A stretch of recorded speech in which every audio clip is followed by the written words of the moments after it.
Gotta tell you, I was born and raised in Akron, and this is one I had not yet heard. Decades ago, an Akron man made history, becoming the first African-American steward on Air Force One. Now his son is sharing his legacy and untold stories. Here's Lindsay Buckingham. Victor Simmons helps people find their voice and confidence every day. Lead with your presence. Lead with your presence, not your title. A philosophy that's helped him author books and build a successful career as an executive coach.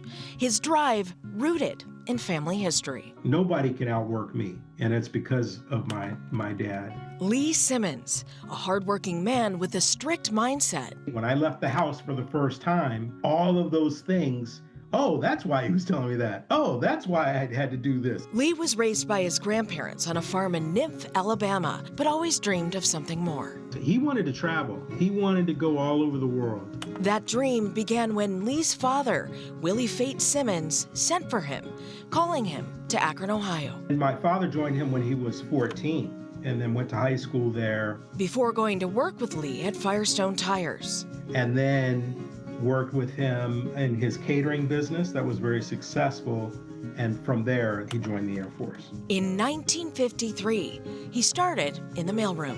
He's meeting the right people, and by the time Kennedy's in office is when he gets his shot. As America's first African-American steward on Air Force One, he served 4 presidents: John F. Kennedy, Lyndon Johnson, Richard Nixon, and Gerald Ford.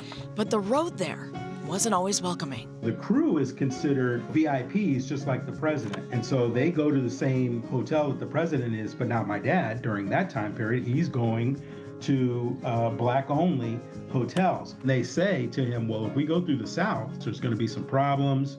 And, what are your thoughts about that? And he said, I'm ready, sir. Let's do this. He continued to rise, becoming chief steward under President Nixon. I knew growing up that he did the first presidential flight to China and Russia. And we knew that at that time that was pretty historical. So was being asked to work directly for President Ford. Ford asked him to retire from the Air Force and come work for him, be a staff assistant. Lee was mostly private about his experiences, but in 2018, he began writing a book about his life. It was late in life when he finally got around to doing it. I was helping him with that, but he ended up passing away before we could get it done. So Victor finished it himself in his own way. I was writing my own book, a leadership book. I wanted to tell his story in terms of how he made me a leader. But then instantly I had the idea, wait, I could tell my dad's story as a children's story to inspire kids, which is what he was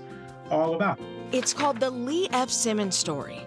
Victor says everything he's built traces back to Dad. All because of him. And I emulated him. Whenever there was something going on, good or bad, he was there for us. The same lesson Victor teaches every day. Lead with your presence. Words Lee Simmons never said, he just lived them. He was very inspirational to me and my sisters. Lindsay Buckingham, 3 News. What an incredible story. I had no idea. I didn't either. That is so well told, too, by Lindsay Buckingham.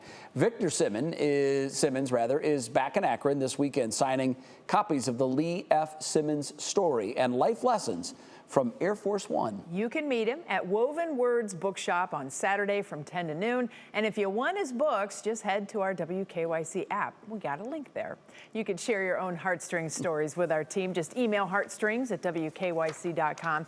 And don't forget, if you'd like to see more heartstrings stories like these, you can catch Heartstrings every weekday at 9 a.m.